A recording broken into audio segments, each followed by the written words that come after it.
पंथ चलना सोई पंथ सवार। हम इस जन्म में कर्म लेते हैं। मैं ब्राह्मण हूँ, ज्योतिष को मानता हूँ, कर्म फिलॉसफी को जानता हूँ। कई रिश्तेदार मेरे दोस्त वगैरह, उनके तेवे मैंने भृगु संहिता से निकाले, उनके हालात ठीक निकले। पिछले जन्म में जो जो कुछ किया हुआ है वो हमको भरना पड़ता है। एक था, मुझे याद है, उसका नाम पूरा रघुवीर सिंह, राजपूत था वो। उसको थोड़ा हो गया, यहाँ डॉक्टरों ने कह दिया कैंसर है। मेरे साथ प्रेम करता था, तो जब कैंसर सुना तो वो मेरे मंदिर में आ गया। मंदिर में आके वही मरा वो। तो 2-3 दिन पहले उसकी मैंने भृगु संहिता की जो कुंडली थी वो भेजी। मेरे कुंदन लाल मेरे वाकफ से दो थे, उनको मैंने बोला, वो वहां से मुझे सुनाने के लिए आया। उसमें लिखा हुआ था कि ये शख्स पिछले वक्त में कोई शाहूकार था, काम काटा पड़ गया, तो फिर किसी का मुनीम हो गया। वो जिसका मुनीम बना वो मर गया। इसने चालाकी से उसकी सारी जायदाद जो थी सब अपने नाम लिखा ली।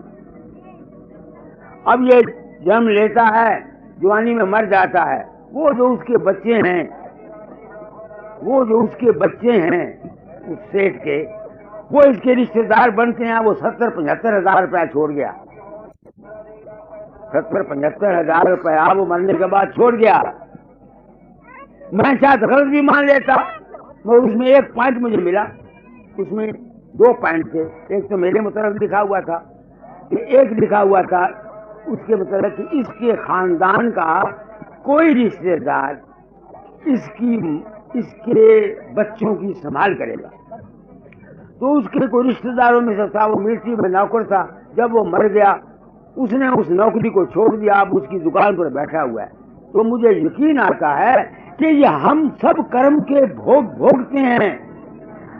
अगर सनातनिष्ठों को तो ये चाहिए, जो कर्म को मानते हैं, कि वो अपने सनातनिष्ठों को तो ये चाहिए, जो कर्म को मानते हैं, कि वो अपने आप को संभाल के रखे।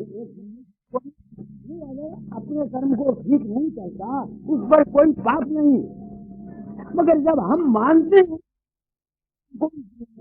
फिर हम गलती खाते हैं, तो जो जानबूझ के जो गलती खाता उसकी सजा तो उसको मिलेगी।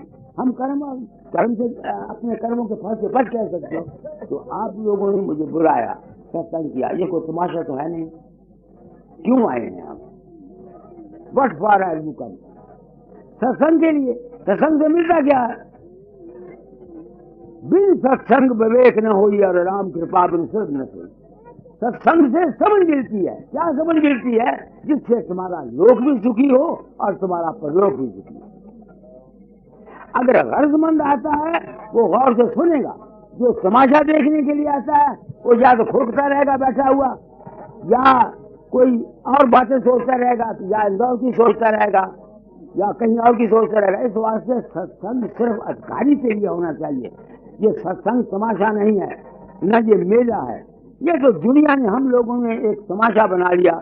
जिस तरह और विषय हैं, इस तरह सत्संग भी एक विषय बन गया। सत्संग तो बड़ी भारी चीज है, बशर्ते कि कोई सत्संग का अधिकारी मिले। सत्संग की कदर करने वाले बहुत कम आदमी हैं दुनिया में। जिन भूखा होता है आदमी, बीमार होता है, तुम जाओ डॉक्टर, किस तरह आदम से बैठते हो? जो 10 रुपए भी कहे ना, चीखे दे दे, 10 रुपए भी निकाल के देते हो तुम, क्योंकि तुमको गलत होती है। सत्संगों में तुमको मोती मिलती हैं, हीरे मिलती हैं, और तुम इस कान सुन के इस कान निकाल देते हो।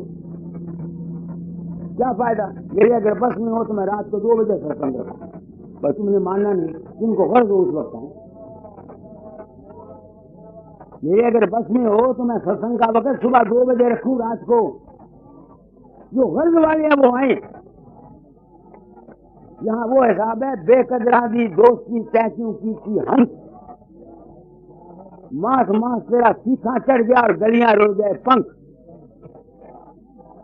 सत्संग गनीमत है। जो आप सत्संग के लिए आए हैं उनको मैं कहता हूं कि अपने मन वचन कर्म को शुद्ध रखने की कोशिश करो। आगे। कबीर खेत किसान का मृगों खाया झाड़, खेत बिचारा क्या करे, जो धनी करे ना बाड़। अब खेत तुम्हारे ख्यालात हैं, तुम धनी हो, तुम्हें अपने मन के ख्यालात पर काबू में रखते कोई क्या करेगा।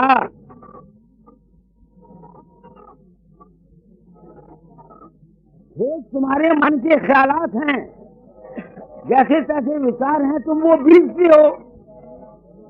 कणक बीजोगे कणक कटोगे, मकई बीजोगे मकई कटोगे, अच्छी ब्याज बीजोगे अच्छी कटोगे। तो कभी सच कहता है बेचारा, क्या करे। वो कहता खेत जो है तुमने इसकी रखवाली नहीं की, तुमने अपने मन को काबू में रखना है, मन पर सवारी तुमने करनी है, किसी और ने नहीं करनी, तुमने अपने मन को कंट्रोल में रखना है। तो गुरु महात्मा क्या करते हैं, सत्संग कराते तुमको तरीका बताते हैं कि तुम्हारे मन पर काबू कैसे आ जाए। इसके मतलब कल बोलूंगा। गुरु क्या, कर्म तो तुमने करने हैं, जो तुम बीजोगे वो मिलेगा। गुरु ने, महापुरुष ने तुमको तुम्हारी प्रकृति के अनुसार, जैसे तुम्हारी सभ्यता है, जैसे तुम्हारे हालात हैं, उसके मुताबिक तुमको ऐसा गुर बताना है जिस गुर से कि तुम अपने मन के ख्यालात पर काबू कर सको। ये सबके लिए एक तरीका नहीं। हर एक आदमी को, कोई कर्म योग का अधिकारी, कोई भक्ति योग का अधिकारी, कोई ज्ञान योग का अधिकारी, कोई स्वाध्याय का अधिकारी, कोई किसी बात का अधिकारी, कोई किसी। इस वास्ते मैं गुरु मत का हूँ। मेरे मत में है गुरु जो कहें सो चित्त कर ध्यान, गुरु जो कहें सो हित कर मान। क्योंकि जीव को पता नहीं कि मेरी घंट कैसे हो सकती है। जिस तरह डॉक्टर बेहतर जानता है कि बीमार को दवाई कैसे देनी है, इस बीमार को बीमारी है क्या, वातावरण कैसा है, मौसम कैसा है, इसकी प्रकृति कैसा है, इसको खुराक भी मिल सकती कि नहीं मिल सकती, इन तमाम बातों का बेटा। इस वास्ते मेरा मार्ग है गुरु मत। मैं गुरु मत में आया था। मेरी सलाह दाता दयाल ने, मेरे सदगुरु दाता दयाल ने और तरीके से की, मेरे छोटे भाइयों की और तरीके से की, मेरी और थी उसकी और तरीके से की। हर एक के लिए एक हुक्म नहीं, इसलिए मार्ग जो है मेरी समझ में गुरु मत है। इसी वास्ते गुरु की प्रणाली सनातन धर्म में मौजूद है। छोटी उम्र में ही 8-9 वर्ष के बच्चे को गुरु पुराण बनाया जाता था और वो गुरु कुल का पुरोहित होता था और वो उसके वातावरण को देखता था, सब कुछ देखता था, उसके मुताबिक उनको हदायत करता था। आगे क्या किया हमें आई के, क्या करेंगे जाए, इतके भय नयोत के चाले मूल गुमाए। जिन शख्सों ने अपनी जिंदगी को बनाया नहीं, सत्संग नहीं किया, सनातन धर्म कैसा क्या है तुमको, सनातन धर्म के ऊपर मैं बोल रहा हूँ। सनातन धर्म की तालीम क्या है, रूट का संकल्प है। उस संकल्प के आधार पर हमारी सब तबीयत है। नामकरण संस्कार है, बच्चे के पैदा होने का संस्कार है। तो जैसा जैसा जिसकी प्रकृति के मुताबिक उनको संस्कार मिलता है, उस संस्कार के मुताबिक इंसान का जीवन बनता है। अब संस्कार अलग हैं, जीवन अलग हैं, सबके लिए एक कानून नहीं है। आगे कबीर गुर की भगति बिन नारी को करी होए, गली गली भूसत फिरे टूक न डारे को। दुनिया ने गुरु की भक्ति को यह समझा, गुरु महाराज आ गए, हार फूलों के ले लिए, 2 सिर पक्के पेड़े ले लिए, 4 रुपए ऊपर रख लिए और जाके साष्टांग मत्था कर दिया। ये गुरु भक्ति, ये नहीं गुरु भक्ति, ये तो सभ्यता है हमारी। गुरु भक्ति है दर्शन करे, वचन पुनि सुने, सुन सुन कर नित मन में गुने, गुन गुन कट रहे तिस सारा, कट सार तिस करे आहारा, कर आहार पुष्ट हुआ भाई, जग भव भय राज सब गई वर। गुरु भक्ति है गुरु के वचन को सुनकर श्रवण मनन और निध्यासन करना और उसके हुक्म पर चलना। मैं जो कुछ करता हूँ क्या करता हूँ, ये गुरु भक्ति तो है। और है क्या? 1933 में जब सुनाम में सत्संग हुआ, जाता जाल वहां गए मेरे गुरु महाराज, तो वहां सिखों की रियासत थी। सिख हुक्के से बड़े चिढ़ते हैं, तो वो उनका सत्संग का वक्त होता था सर्दियों में सुबह 5 बजे और गर्मियों में दिन को 1 बजे। अब कोई गर्द वाला ही सुबह 5 बजे जाएगा उसके अपने बिस्तरे से सियाल में, तो सियाल की बाहर थी। मुझे कहने लगे, लोगों ने मुझे कहा महाराज जी आया सत्संग करा दो। मैंने कहा बहुत अच्छा। मैंने हाथ बांधे, मैं कहा महाराज ये लोग हैं, मैं जहाँ शेष में मास्टर हूँ, तो अच्छा हम तुम्हारा हुक्म मानेंगे, मानते हैं, तुम हमारा हुक्म मानना। अब मुझे क्या पता क्या हुक्म देंगे वो। 5-6 हजार की संगत बैठी हुई, इतना स्टेज लगी हुई, आरती पड़ी गई। उसके बाद कहते हैं फकीर हुक्का ले आओ। और मैंने हुक्का लेके उनके आगे रख दिया। अब वो हुक्का उन्होंने ले लिया मुंह में, ऐसे धुआं लगे छोड़ने। 35 मिनट एक लफ्ज नहीं मुंह से बोले, एक लफ्ज नहीं बोले। संगत उठ गई, 500 आदमी रह गया। हुक्का छोड़ा, कहने किसी और ने जाना वो भी चले जाओ, किसी और ने जाना वो भी चले जाओ। 4 आदमी और के चले जाओ, कहने दरवाजा मार दो, अब कोई ना आएंगे। उस वक्त उन्होंने सत्संग कराया। आप में से अच्छे अच्छे महापुरुष बैठे हुए होंगे, उनको इशारा किया जाता हूँ। वो सारा सत्संग मुझको बोला। उनका फकीर जमाना बदल जाएगा, मतलब मिलत खत्म हो जाएंगे, पुरानी वर्णशाली खत्म हो जाएगी। तुम अपना शरीर छोड़ने से पहले तालीम को बदल जाना। मुझे उन्होंने नहीं कहा तू इंसान बनू की आवाज था, मुझे उन्होंने नहीं कहा तू ये कहो। मैंने अपनी जिंदगी में जो कुछ वैसियत एक सच्चे शिष्य के और वैसियत एक सच्चे गुरु के, जो कुछ मेरे अपना जीवन का अनुभव आया, मैंने वो बयान किया। अब जब मैं किसी के अंदर नहीं जाता, अफ्रीका में अमेरिका में लोगों के अंदर मेरा रूप प्रकट होता है, अब मैं सोचता हूं कि मैं बात क्या है, कौन जाता है, उससे मुझे यकीन हो गया आहा ऐ इंसान तो खुद पूर्ण है। ओम पूर्णम पूर्णमद वेद मंत्र है।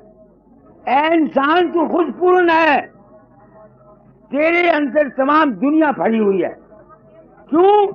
कि तू उस मालिक का संकल्प का नतीजा है जिसने आदमनु को बनाया था। जो कुछ ब्रह्मांड में है वो सब कुछ तुम्हारे पिंड में है, तुझको उसका पता नहीं।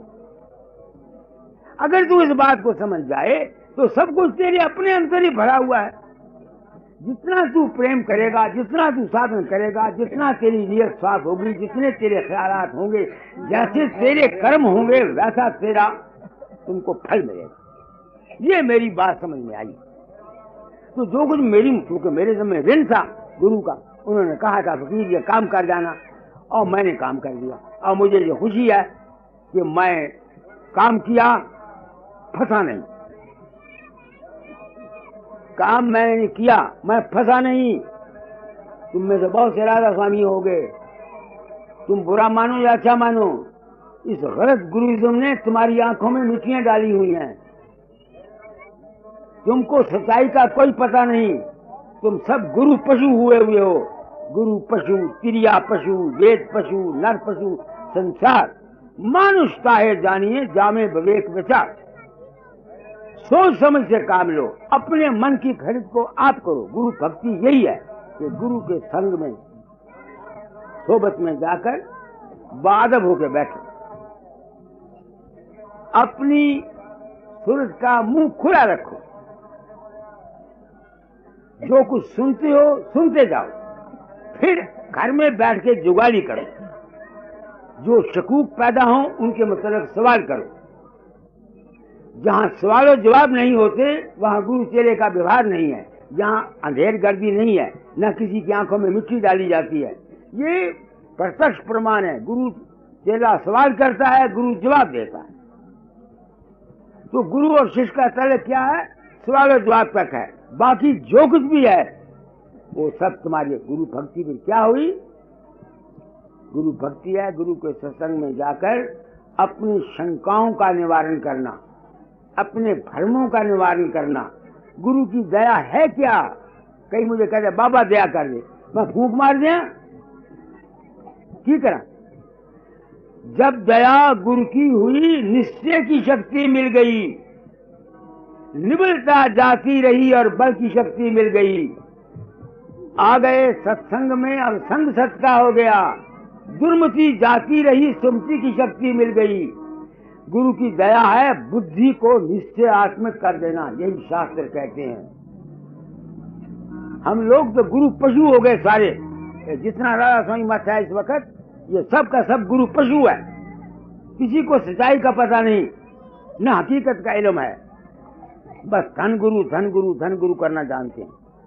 तो गुरु भक्ति ये है, पढ़ो इसको। गुरु भक्ति बिन कबीर गुर की भगति बिन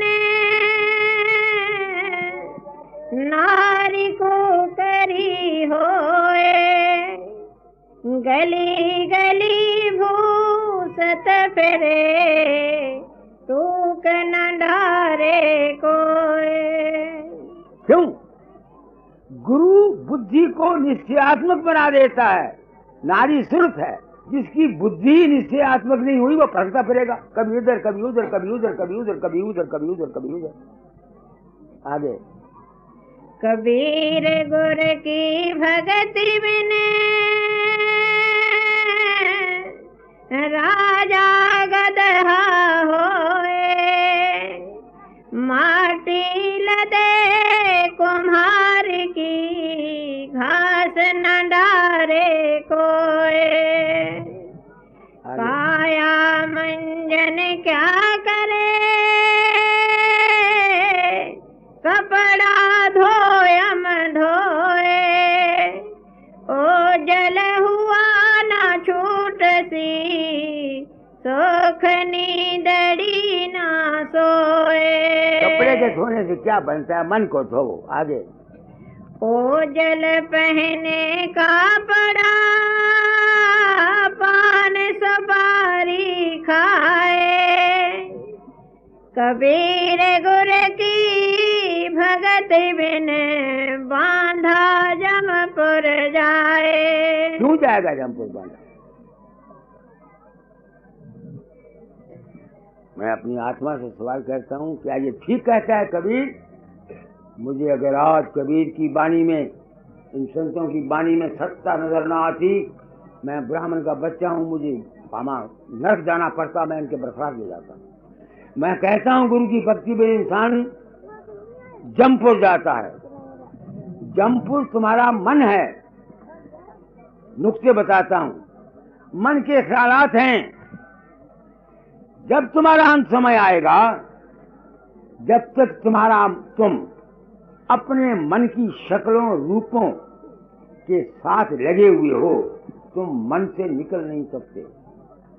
इसलिए बाकी से संकल्प कराऊंगा। इसलिए सनातन में और संतों के मार्ग में पार ब्रह्म और शब्द ब्रह्म है।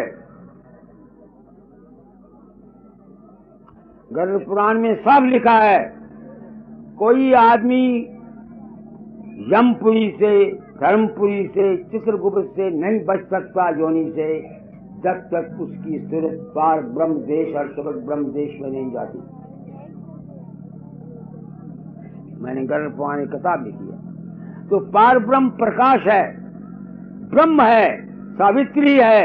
पूर्वा स्वाहा महाजना तपा सत्यम तत्सवितुर्वरेण्यम।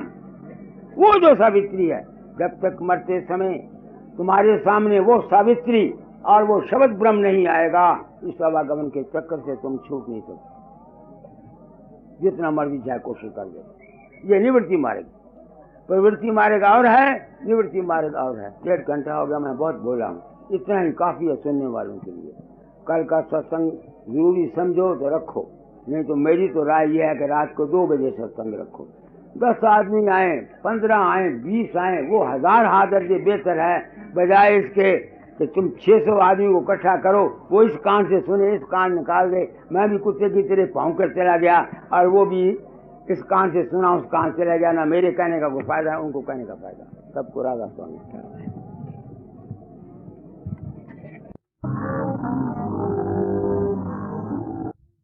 कल कहा था हर एक आदमी जो काम करता है उसका कोई मिशन होता है, किसी गरज को लेके काम करता है। आज मैं घूमने के लिए गया बाहर, वहाँ अनेक मतों, अनेक मजहबों, अनेक धर्मों के अपने अपने पंडाल लगे हुए हैं। ख्याल आता है फकीर चंद तेरे गम में गुरु ने ड्यूटी लगाई थी जगत कल्याण की, निबल अबल अज्ञानी जीवों के हित के लिए। तू कौन है? ये संसार पड़ा है, अनेक विचारधारे हैं, अनेक धर्म हैं, अनेक कर्म हैं, अनेक मजहब हैं। कौन है तू? मेरे अपनी आत्मा से पूछता हूँ, तू क्या पिद्दी का शोरबा क्या कर सकता है तू? इसका एक इलाज वो ये कि इंसान वो है जो अपना कर्म पूरा कर जाता है, अपनी ड्यूटी पूरी कर जाता है। उसका नतीजा क्या निकले इसका मुझे पता नहीं। मैं ब्राह्मण हूँ, हिंदू हूँ, सनातन धर्म की जय। सनातन धर्म में एक गाथा है,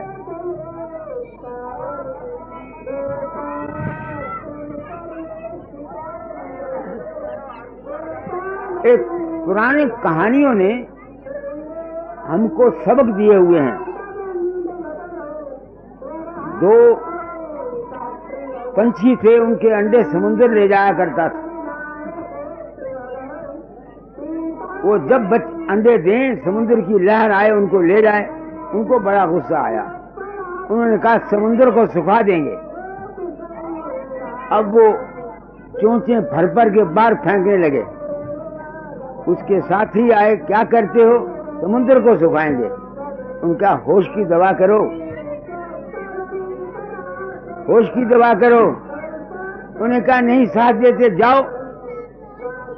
जाति अभिमान बड़ा होता है, पंछियों को भी जाति अभिमान आ गया। सब कट्ठे करोड़ों पंछी पानी, ये पुराने कथा है, उतारते फेंक देते, पूरी चोंच भर भर के। इत्तेफाक से नारद आ गया। नारद कहता है क्या करते हो? उन्होंने कहा समुद्र सुखाते हैं। उन्हें कहा अकल है तुम्हारी? अकल है तुम्हारी? उनका अपना रास्ता पकड़, हम जो करेंगे या मर जाएंगे या करेंगे। वो वैकुंठ में गया, वहां गरुड़ था। उसने गरुड़ को ताना मारा, तुम्हारे कुल सारा के सारा बेवकूफ है। उसने पूछा क्यों?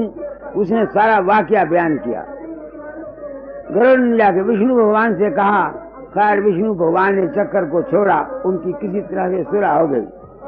तो मेरे दिल में जिस वक्त मैंने इंसान बनों का 1947 में झंडा उठाया, उस वक्त यही गाथा मेरे सामने आई। अब मैं सोचता हूँ कि जगत का कल्याण कैसे हो सकता है?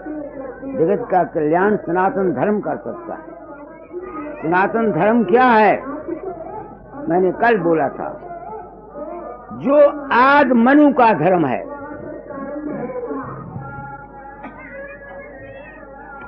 आद मनु को इस कर्ता पुरुष ने, सोंग पुरुष ने अपनी संकल्प से, अपनी वासना से बनाया था।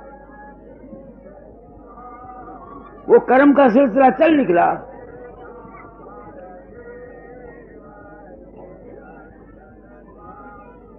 अगर इंसान इस संकल्प के ख्याल को ले ले। करोड़ा मजहब हो, कोई नुकसान नहीं। सिर्फ सवाल ये है कि हर एक मजहब की, हर एक पंथ की, हर एक पार्टी की नीयत क्या है, उनकी वासना क्या है। वासना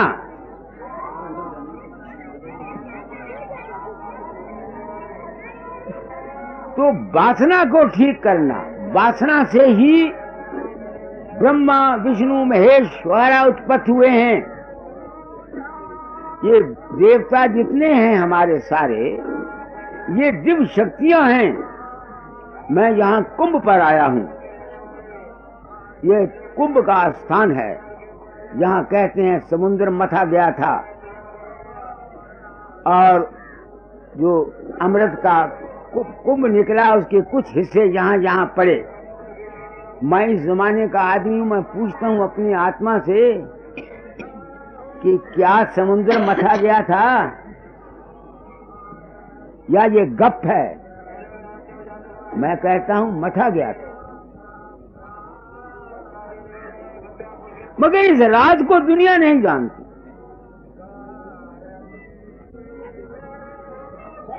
इसका वो पता लगा सकता है जिसको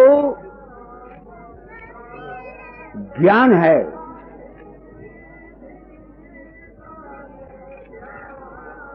वो जो मथा गया वो देवताओं और असुरों ने मथा।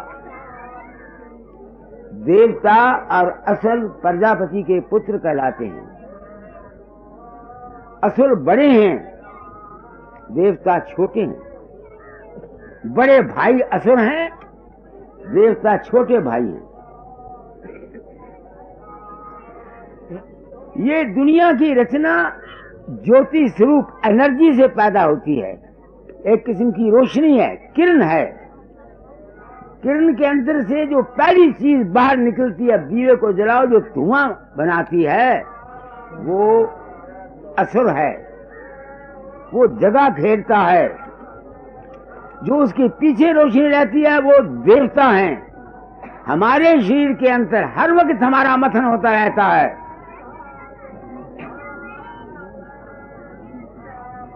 तो जब समुद्र मथन किया गया, वो सूक्ष्म रचना में मथन हुआ। योग विशेष में लिखा है ब्रह्मा का देह नहीं है, उसका देह कल्पित है, मायावी है, संकल्प का बना हुआ है।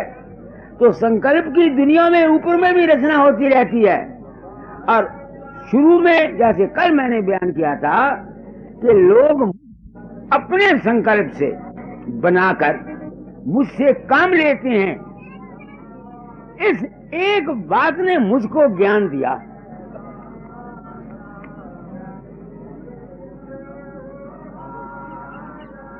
टप्पल में यादव राम एक हेडमास्टर है। तो मैंने कहा भाई मैं कहीं नहीं जाता। तो वो कहता है पंडित जी हम झूठ बोलते हैं। मैंने कहा कहो।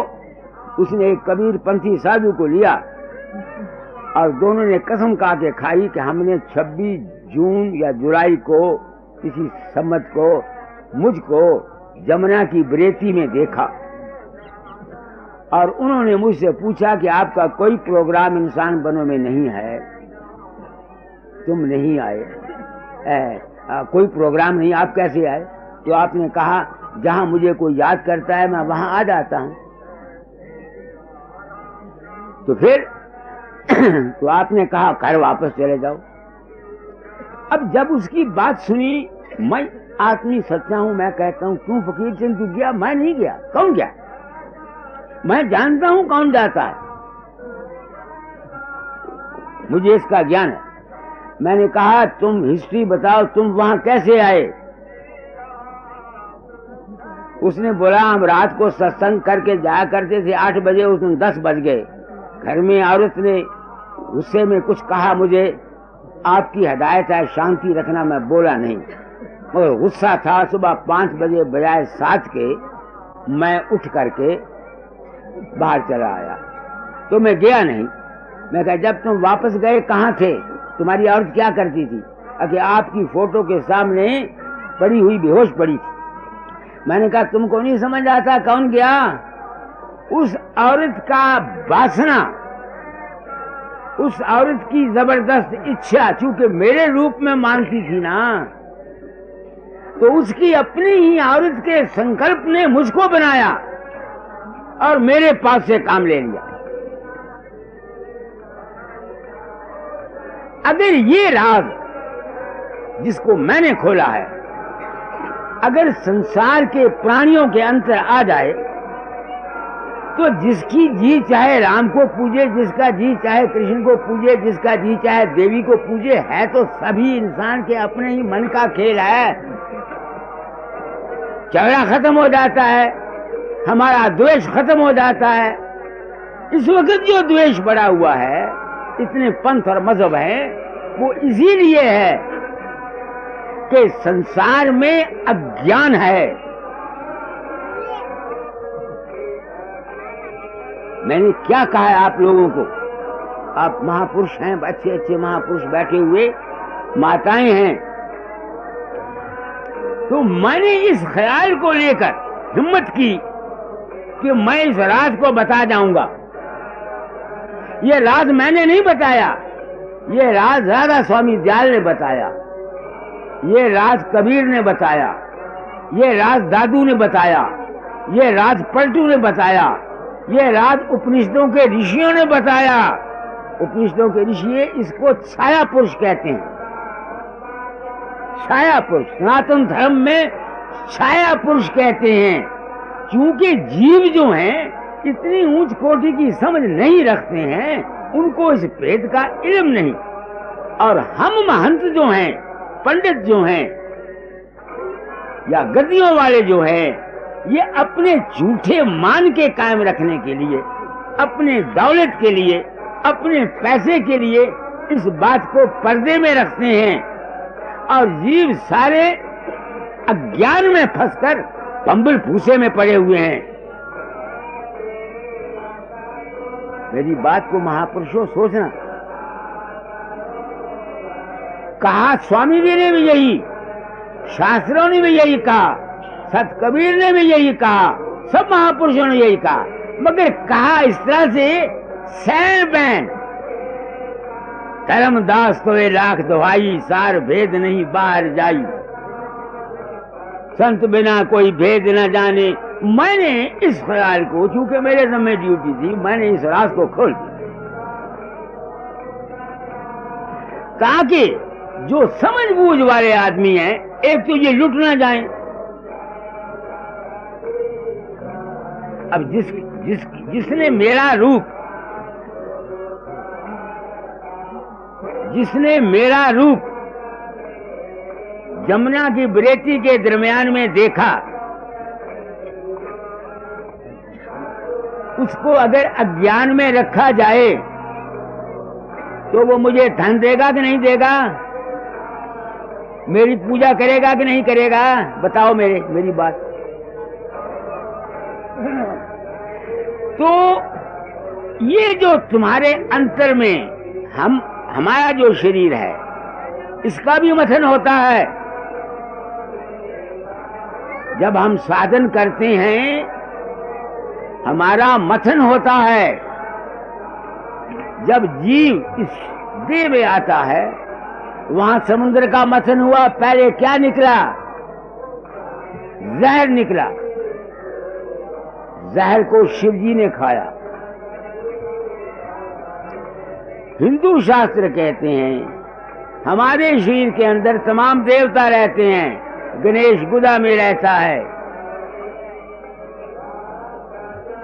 गणेश गुदा में रहता है, ब्रह्मा इंद्री में रहता है, विष्णु नाभि में रहता है, शिव जी हृदय में रहता है, सरस्वती गले में रहती है। ऐसे ही ये तमाम देवता इंसान के अंतर मौजूद हैं। आज एक आदमी ने मुझसे सवाल किया, आदमी का दर्जा क्यों बढ़ा है देवताओं से? इसलिए कि देवता इस शरीर में है, हमारे मन में है और हमारी आत्मा में है। ब्रह्मा विष्णु महेश इंद्र हमारे शरीर में है। ऊपर के लोगों को जो देवते हैं वो हमारे मन के अंदर हैं। जो ब्रह्म पार ब्रह्म है ये हमारे आत्मा में रहता है। जो इंसान है वो जिस्म, मन और आत्मा से परे का रहने वाला है।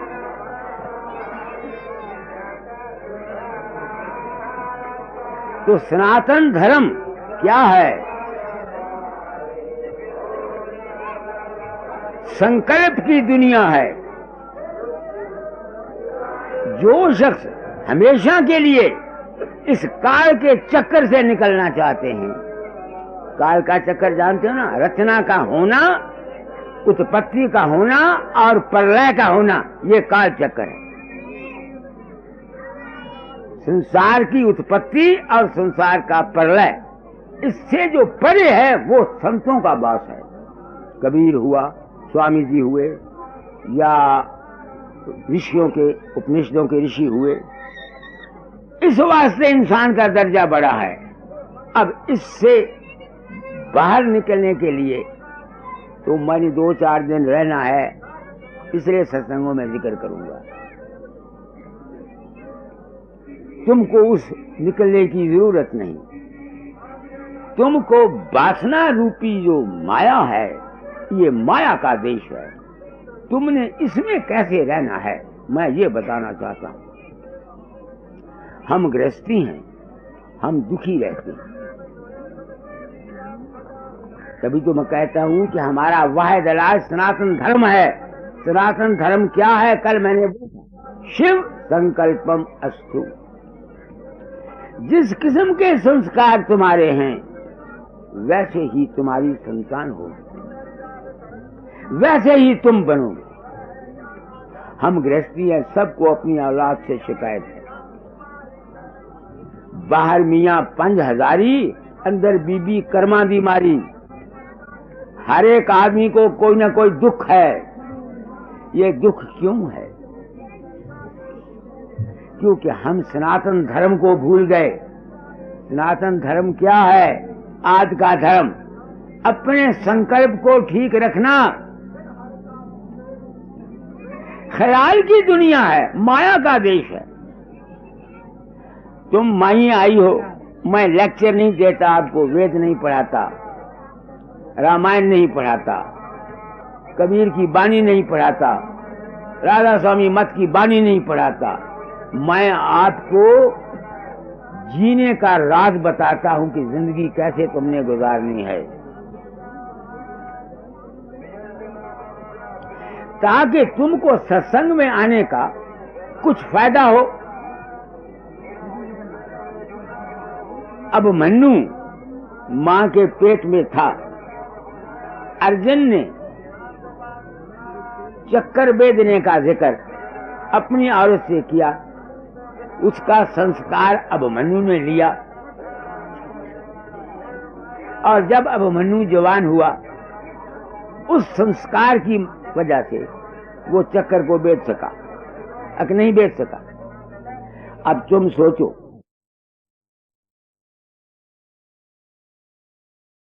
बस हुआ, बच्चा पेट में आ गया।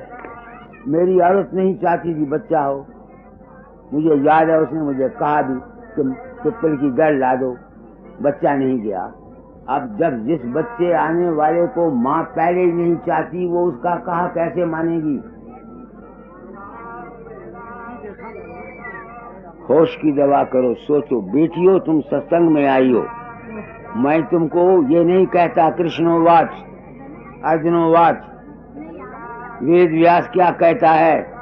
तुमको अपने जीवन का मुंह काया करके कच्चा चिट्ठा तुम्हारे सामने पेश करता हूं कि तुमको होश आ जाए। राम राम जपने से तुम्हारा दुनिया का व्यवहार सुखी नहीं हो सकता। मंदिर में जाके घंटी बजाने से तुम्हारा व्यवहार सुखी नहीं हो सकता। तुम्हारा व्यवहार सुखी होगा, तुम आंखों डालो, तुम्हारे मन वचन कर्म के शुद्ध रखने से। क्या कहा मैंने? मैं अपनी मिसाल देता हूं और मिसालें तुम अपने घरों में आप आजमा देखो। जैसी माताओं की इच्छा होती है, दुनिया को बनाने वाले ये लीडर नहीं हैं। अगर ये लीडर बना सकते होते तो नेहरू या शास्त्री या बड़े बड़े आदमी मुल्क का सुधार कर सकते, ये नहीं कर सकते। इसका सुधार करने वाली तुम हो, तुम ऐ माताओं, बहनों, लड़कियों, तुम हो औलाद संसार का कल्याण करने वाली। आज गुरु माता है। मैंने क्या कहा है आपको? ये मेरे तजर्बे की बातें हैं। लोग मिसालें देते हैं बाहर की, मैं अपनी मिसालें देता हूं। मैं सिपाही का लड़का हूं। मेरा बाप रेलवे पुलिस में कांस्टेबल था। मेरी पैदाइश मेरे माँ बाप के शादी करने के 14 साल के बाद मैं जन्मा।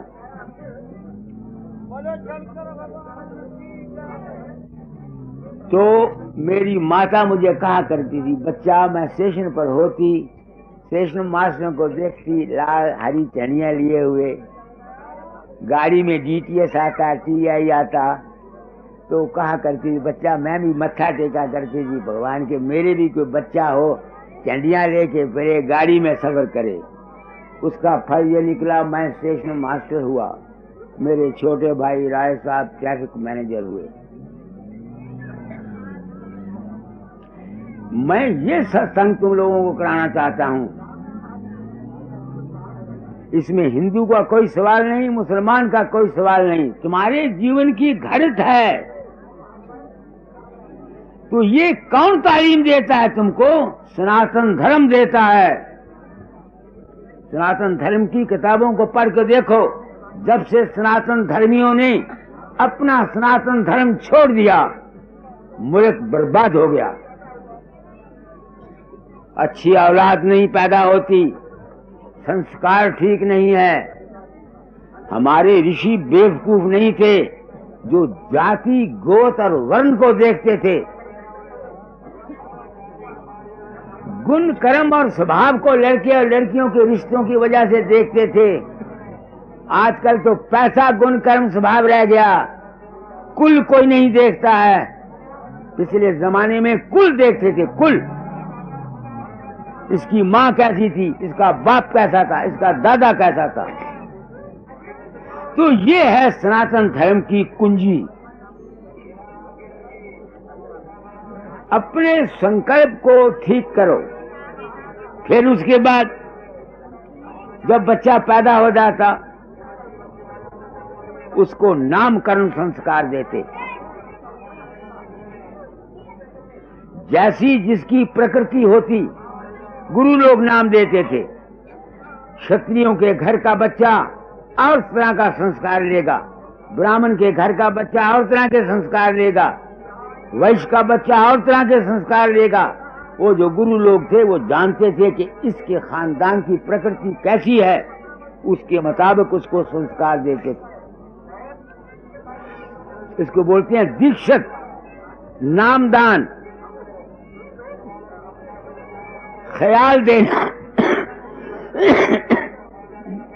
मैं अपनी मिसाल, मैं हूं कौन? जो कुछ मैं काम करता हूं, मुझे प्योंदी लगी हुई है ना। मुझे मेरे गुरु ने संस्कार ही दिया हुआ है ना। क्या संस्कार दिया था? जब 1905 में गया, मैं तो गया था अपने दुखों का मारा हुआ गया। वो कहते हैं फकीर, तू दुनिया में फकीरों में चांद बनेगा। आज मैं फकीरी के लुत्फ को समझता हूँ। वो जो उन्होंने मुझे ये लफ्ज कहे थे, वो प्योंद लगाई हुई थी। इसको बोलते हैं नाम संस्कार। आजकल तो नाम का संस्कार रस्म रह गई। 2 पंडित बुलाए, पंडित ने 2 मंत्र पढ़ दिए, नाम संस्कार हो गया। मेरे छोटे भाई राय साहब सुरेंद्रनाथ दाता के दरबार में ले गया। पूछते हैं तेरा क्या नाम है? उसने कहा मेरा नाम ढेरूमल है। क्या भद्दा नाम रखा है। मैं कहा हजूर बदल दे। दूसरे दिन उसका नाम बदला। कहते तेरा नाम सुर इंद्रनाथ, तू देवताओं का नाथ और राजा है। मुझे कहने कुर्सी पर बैठा दो। उस लड़के ने मैट्रिक पास नहीं किया, राय साहब का खिताब लिया, 2,500 रुपया तनख्वाह लेके रिटायर हुआ। अब वो सन्यासी हो गया। इसको बोलते हैं संस्कार देना। तो सनातन धर्म ही है। सनातन धर्म कोई मजहब का नाम नहीं, कोई फिरका नहीं, ये सबकी जायदाद है। हर एक इंसान जो दुनिया में पैदा होता है वो जब तक इस पुरानी संस्कृति को, पुरानी संस्कृति क्या है, आजकल के नए नौजवान तबका पुरानी संस्कृति बोलते हैं। पुरानी संस्कृति यही है, शिव संकल्पमस्तु। मैंने क्या कहा आप लोगों? मैंने आपको बोला कि मैं आपको वो लेक्चर नहीं देता जो किताबों में लिखे हुए हैं, मैं वो बात बताता हूं। तुम जो इतनी दूर से आए हो, तुम लोगों ने मुझे बुलाया, अगर तुम्हारे पीठ पल्ले कुछ नहीं पड़ता, तुम्हें कुछ समझ ही नहीं आती, तुम्हें जीवन गुजारने का रास्ता ही नहीं मिलता, तो लानत है तुमको जो सत्संग में आते हो, और लानत है मुझको जो मैं तुमको सत्संग कराता हूं। क्या फायदा सत्संग का? मैं ब्राह्मण हूं, मैं जो ज्ञान देता हूं इसको बेचता नहीं।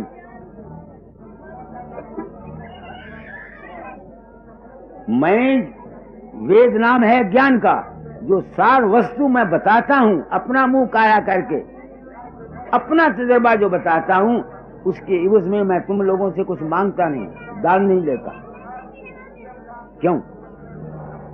पुरानी संस्कृति कह रहा हूं। रामायण में जब भरत आया, राम को वनवास हो गया, बाप मर गया, तो कौशल्या के सामने भरत कसमें खाता है कि मुझको फलाने पाप का ये पाप लगे अगर मेरा कोई हाथ राम के वनवास में हो। कसमें हैं कि नहीं है? उसमें एक कसम खाता है, जो पाप ब्राह्मण को वेद बेचने में मिलता है वो मुझे मिले अगर मेरा कोई हाथ इसमें हो। आजकल के ब्राह्मण क्या हैं? दर बदर रोटी मांगते फिरते हैं।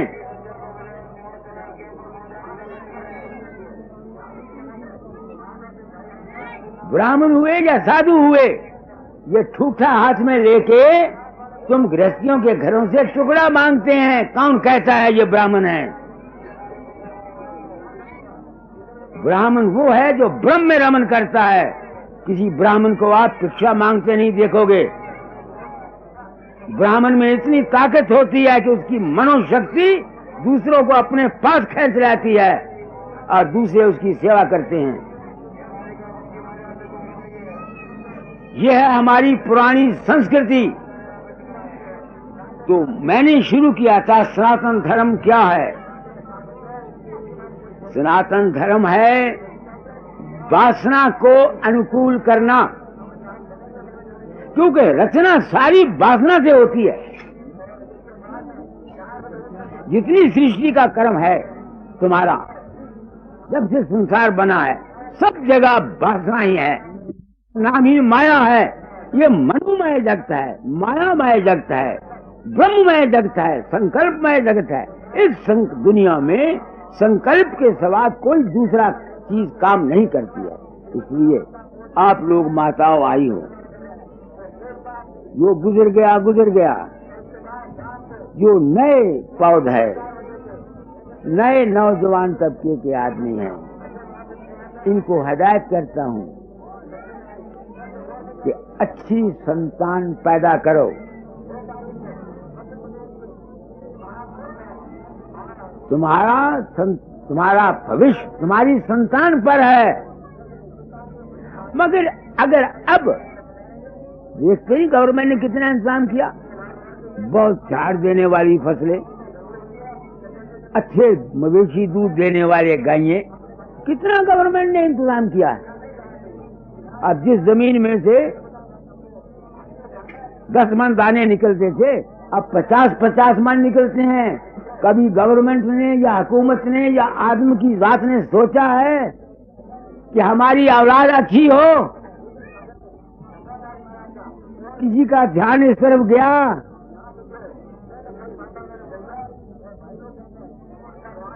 नहीं गया, क्योंकि मेरे ज़िम्मे ड्यूटी है, इसलिए मैं अपना कर्तव्य निभा जाना चाहता हूँ,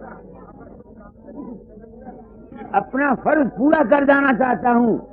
तुम्हारा जी चाहे मेरी बात को सुनो, तुम्हारा जी चाहे मेरी बात को ना सुनो। मैं सिपाही हूँ, गुरु की आज्ञा है, जो मेरी समझ में आता है अपनी नीयत से सच्चा होकर मैं कह जाता हूँ। तो सबसे पहले किस चीज की जरूरत है? तुम अपने आचरणों को ठीक करो। मैं तुमको एक बात कहता हूँ, अपना मुंह काला करके, अपना मुंह काला, किसी की मिसाल दूंगा तुमको बुरा लगेगा, अपना तो मैं काला कर सकता हूँ मुंह। हमारे बच्चे जो कुछ हैं वो हम हैं। मैंने तीसरी जमात में, दूसरी में पढ़ता था, मैंने चोरी की। किसकी? एक हवालदार का लड़का था, उसकी कलम चुरा लाया, उसकी पेंसिल चुरा लाया, उसकी कॉपी चुरा लाया। उसने अपने बाप को कहा, उसने मेरे बाप को कहा, मुझे थप्पड़ पड़े। छोटी उम्र की बात करता हूं। अब मैं सोचता हूं कि मैंने चोरी क्यों की? इसलिए की कि मेरी माँ चोर थी। तुम पूछोगे माँ कैसे चोर थी? वो चोरी नहीं गिनी जाती, मगर मैं उसको चोरी गिनता हूँ। माँ, मेरा बाप गरीब था, तो बाप मेरा पुलिस में था ना, तो उसमें से तनख्वाह के अलावा जो पार्सलों के पैसे, 2 पैसे नग या पैसा नग मिल जाता था ना पुलिस वालों को, तो वो मेरा बाप खीसे में ले आया करता था। तो मेरी माँ कहा करती थी, बच्चा मैं तेरे बाप के, मैं अपनी माँ बाप की बदनामी करके तुम लोगों को उपदेश देना चाहता हूँ। अगर तुम में कोई गैरत का मादा है और तुम सिर्फ तमाशा देखने के लिए यहाँ नहीं आए, सत्संग के लिए आए हो, तो तुम्हारी जिंदगी बदल सकती है। तो मेरी माँ उस पैसे को अपने मेरे बाप की खीसे से इकट्ठी करती रहती थी। तो जब मुसीबत आई, मेरे बाप को तकलीफ हुई, लूंदड़े निकले, मुलाजम थे, वो छूत की बीमारी होती है, उठा करके थाने अस्पताल ले चले, बोल नहीं सकता था। तो मेरी माँ कहती है, तेरे बाप ने बच्चा माथे पर हाथ लगाया और ऐसे कहा, है नहीं पैसा। तो मैंने 80 रुपए जमा किए हुए थे, वो उसके कमर के साथ बांध दिए। दुनियावी नुक्ता नगाह से चोरी नहीं है। स्त्री जाति के ख्याल से इसको चोरी नहीं गिना जाता, मगर वो चोरी है। अभी मैं पैदा, मैं उसके पेट में था, उसका असर मुझ पर ये पड़ा कि मैंने तीसरी जमात में एक स्कूल लड़के की मजाक नहीं, मुझे क्या पता चोरी होती कि नहीं होती, बच्चा जो था ही। ऐसे ही मैं तुमको कहता हूं कि अगर तुम अपनी औलाद को ठीक बनाना चाहते हो, तुम चाहते हो कि भारतवर्ष बचे, विनाश को प्राप्त न हो, तो तुम लोग अपनी अमली जिंदगी का सबक का सबूत दो। खावंद और बीवी रोज आपस में लड़ते रहते हैं, तुम्हारी औलाद है, तुमको देखते हैं, तो वो तो बच्चे हैं, जब अपने घरों में जाएंगे जरूर लड़ेंगे। कहीं है कोई ऐसा इंतजाम हुकूमत के पास जो ये सबक दे दुनिया को? मैं ये नहीं कहता कि राम नाम खराब है, मैं ये नहीं कहता कि मूर्ति पूजा खराब है, मैं कहता हूं कि तुम्हारा बेड़ा पार तुम्हारे अमल ने करना है, घंटी बजाने ने नहीं करना। मुंह से राम राम भजन गाने से नहीं करना, वो उससे कुछ थोड़ा सा फायदा तुमको जरूर होगा। मेरी बात को सोचो, मैं सत्संग कराता हूं,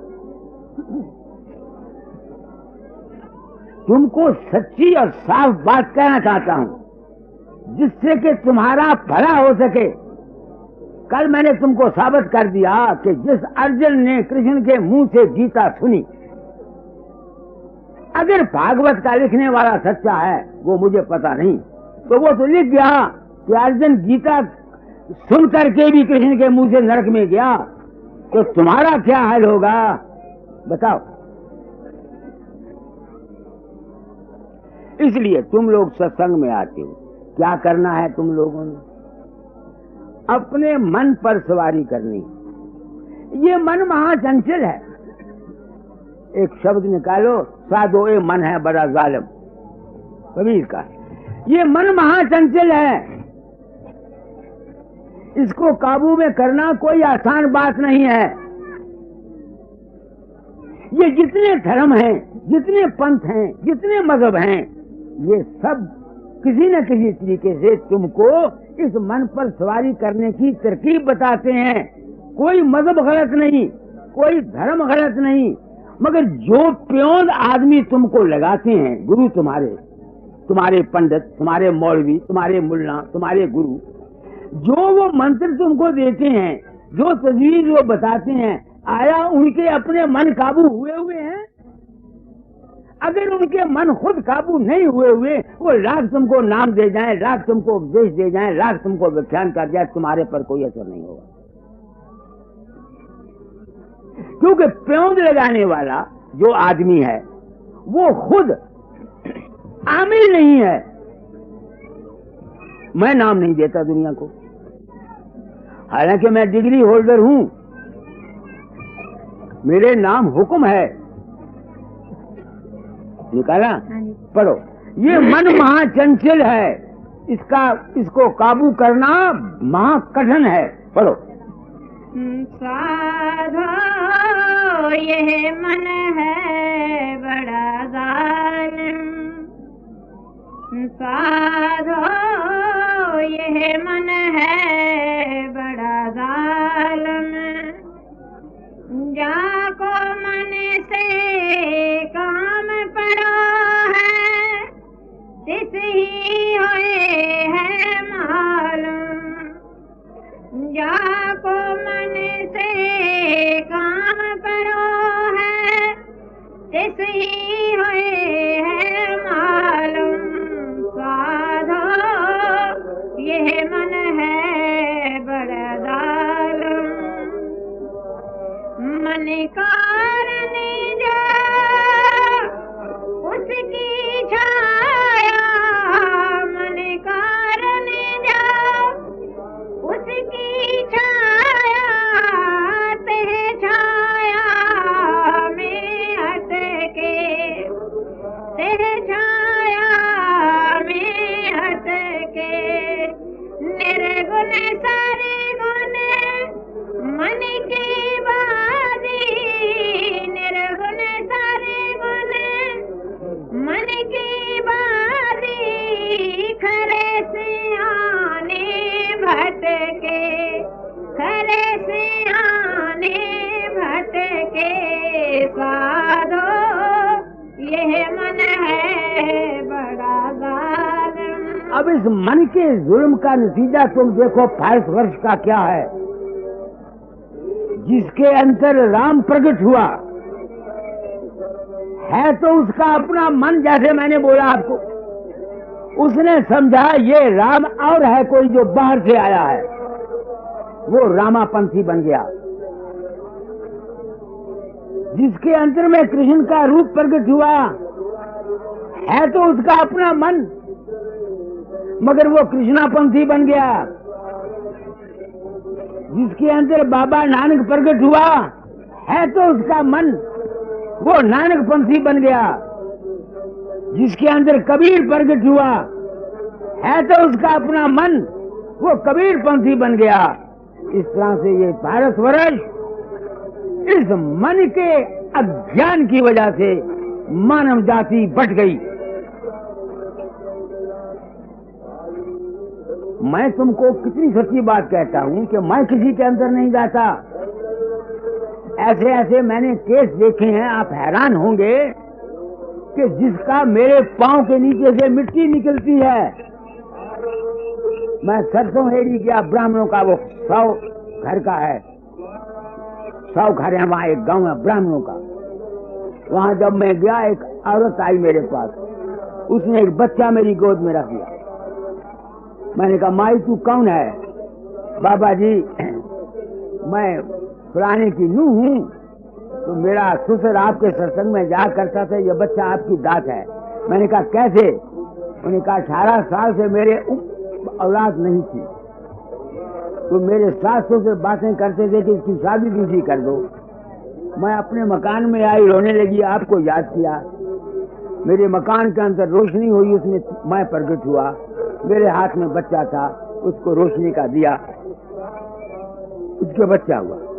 आए भारतवर्ष के मजहबी दुनिया के आदमियों, मैं संसार में जगत गुरु की हैसियत में प्रकट हुआ हूं। गुरु नाम है ज्ञान का, सच्चा ज्ञान दिया जाता हूं, और मेरे शरीर को कुछ पड़े, मैं झूठ नहीं बोलता, मैं नहीं गया। कौन गया? ये उसका मन है।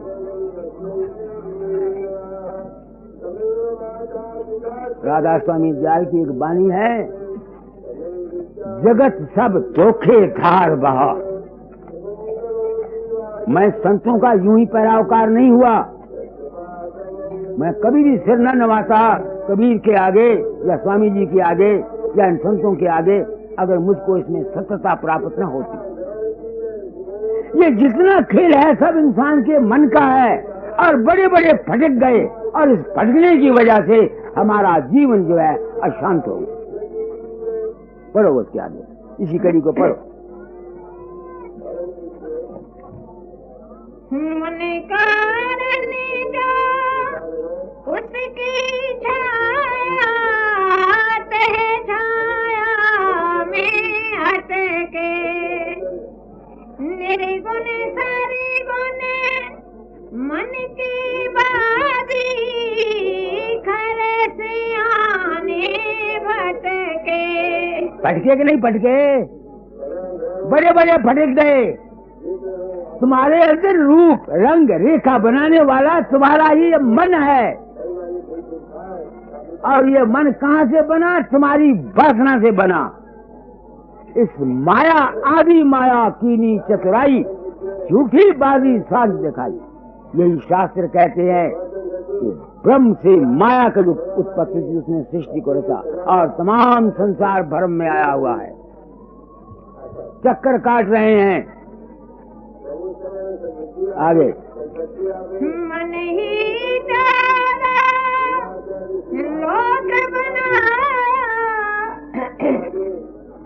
मन ही जाना लोक बनाया, 5 तत्व गुण कीने, 5 तत्व गुण कीने, 3 लोक जी वन बस कीने, 3 लोक जी वन बस कीने, पर न काहू जीने।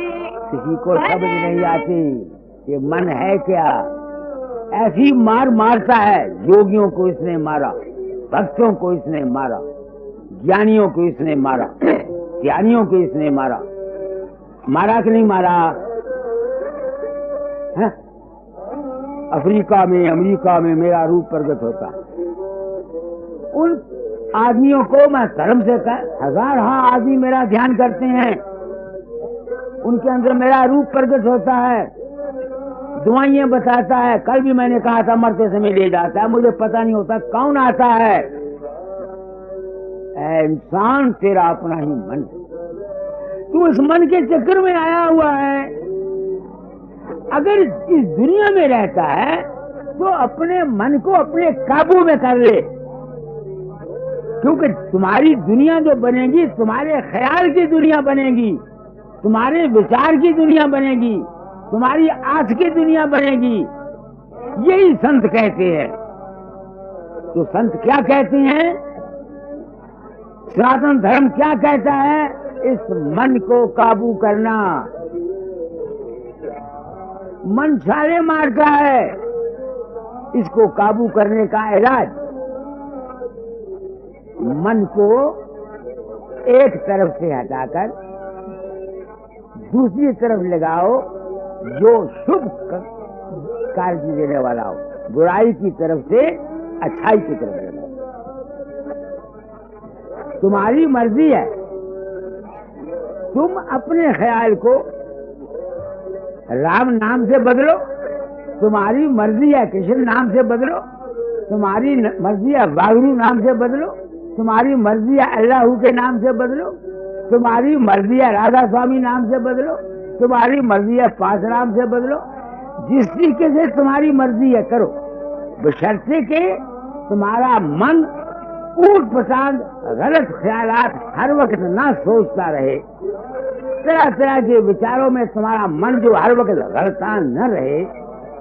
तुमको हर मजहब वाले ने अपना अपना सिमरन और ध्यान बताया, मुबारक है वो।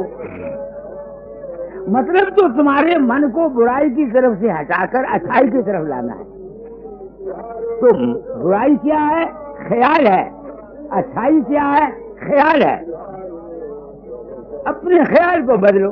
मैं नहीं कहता, मैं राधा स्वामी मत कहूं, बिल्कुल इनकार नहीं करता, मगर मैं ये नहीं कहता कि तुम जरूर मेरे ही मत के हो जाओ। मगर याद रखना, जो गुरु, जो महात्मा तुमको नाम देता है, तुम्हारे मन के बदलने की तजवीज बताता है, आया उसका मन बदला हुआ है या कि नहीं? अगर उसका मन खुद नहीं बदला हुआ, वो तुमको लाख उपदेश करे, तुमको कोई फायदा नहीं होगा। तुमने सुना होगा किसी आदमी के पास कोई माई गई बच्चे को लेकर के, महाराज गुड़ बहुत खाता है, उन्होंने कहा 2 हफ्ते में लेके आई, तो 2 हफ्ते उम्र के आया, माई ने ले आई, उन्होंने कहा बच्चा गुड़ ना खाए। उन्होंने कहा अच्छा महाराज। तो माई ने पूछा महाराज उसे मेरे क्या देंगे? उन्होंने कहा मैं उसे गुड़ आप खाना। अब तुम सोचो, मैं खंडन नहीं कर रहा, मैं महात्मा हूं, फर्ज करो मैं बन गया। अगर मेरी ये नियत है कि मैं जाऊंगा उज्जैन में, वहां पंडाल बनाऊंगा, वहां मेरे चेले आ जाएंगे, 2000 रुपया 1000 रुपया इकट्ठा करके मैं ले आऊंगा मानवता मंदिर के लिए। अगर मेरी ये नियत है अपने दिल के अंदर, और मैं आके तुम लोगों को उपदेश करता हूं, तो मेरे उपदेश के अंदर क्या चीज जाएगी? जो कुछ मेरे अंदर है, जो कुछ मेरे अंदर में है वही तुम्हारे अंदर जाएगा कि नहीं जाएगा?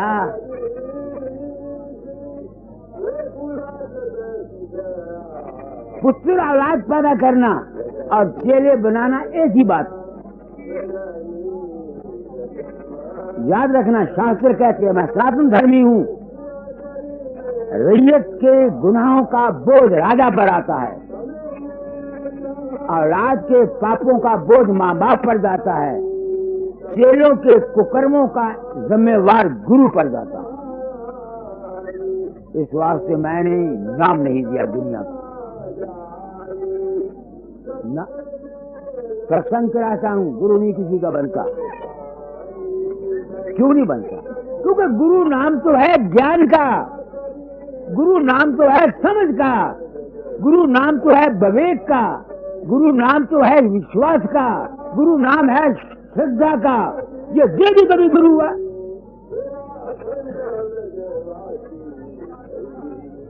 मैं गुरु का जो उपदेश है वो तो देता हूं।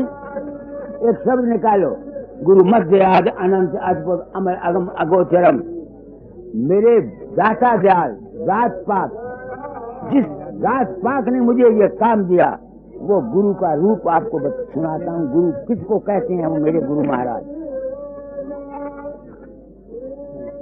पढ़ो। गुरु मैं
ये मेरे दादा का शब्द है। वो कहते हैं गुरु शुद्ध तत्व विचार का नाम है।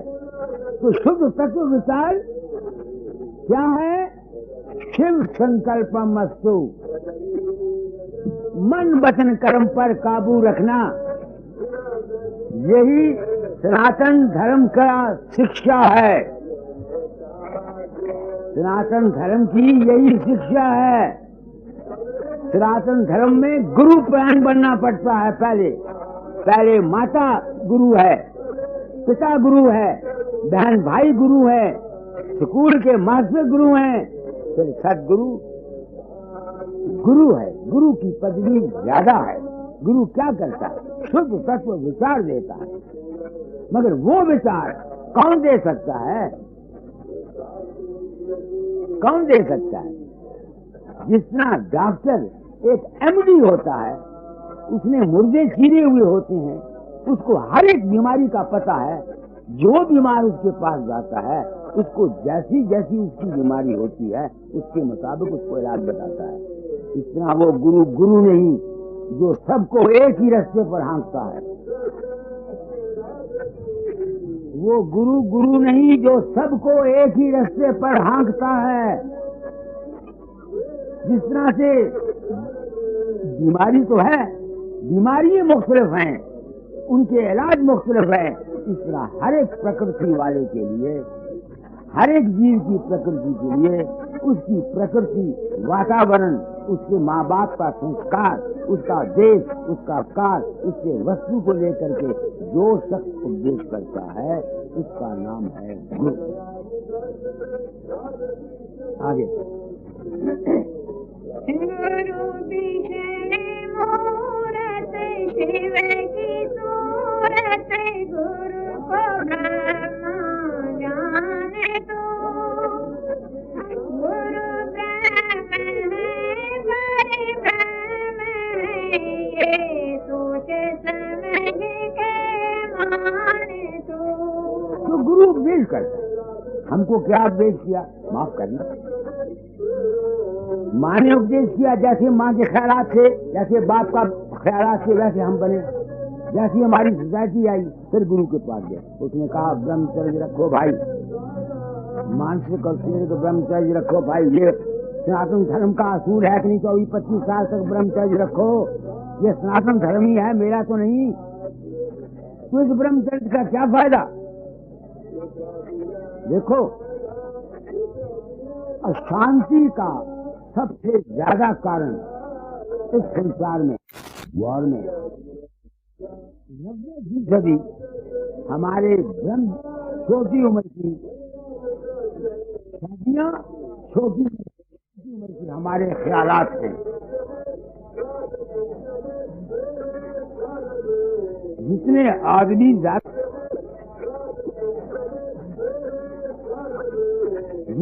आदमी ज्यादा शांत अपने आप को कहते हैं, ज्यादा चंचल हैं, इनका मुख्य कारण उनके बचपन की गलत ख्यालात, मानसिक और शारीरिक विचार का गिरना है।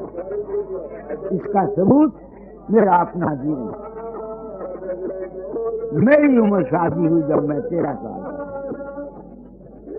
15 साल की उम्र में मैं गृहस्थ में फंसा, खंड खीर समझ ली। नतीजा मेरी किस्मत में अशांति आना था। उस वक्त मुझे पता नहीं था।